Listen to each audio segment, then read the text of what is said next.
এখনো চলছে। এখনো পার্বত্য চট্টগ্রামে সে জিয়ার পুরনো অবৈধ স্বৈরশাসন চলছে। আমরা বলতে চাই, তারেক রহমানকে আমরা সতর্ক করে দিতে চাই, আপনার পিতা যেই পথে হেঁটেছিল আপনি সেই পথে হাঁটবেন না।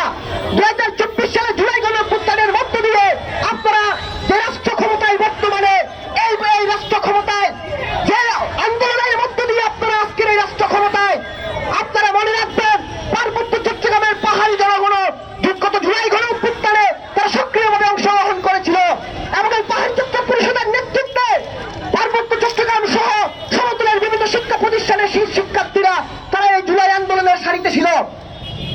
বন্ধুরা, কথা খুব পরিষ্কার করে বলতে চাই, আমরা বিএনপি সরকারকে জানি, তারা যখন 92 সালে যখন খালেদা জিয়া সরকার ক্ষমতায় ছিল তখন তারা রাঙামাটির নারিয়ে চড়ে পানশির লোহারে তারা শত শত মানুষকে সেখানে গণহত্যা চালিয়েছে।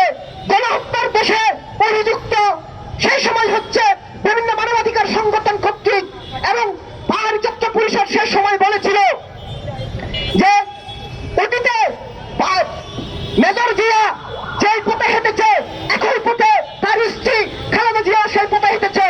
কিন্তু বর্তমান সময়ে এসে আমরা বলতে চাই, তাদের যে পুত্র সন্তান বাংলাদেশের বর্তমান প্রধানমন্ত্রী তারেক রহমানকে, যে আপনি পুরো অবৈধ পথে আপনার পিতার দেখানো পথে আপনার মাতার দেখানো পথে হাঁটা পরিত্যাগ করুন।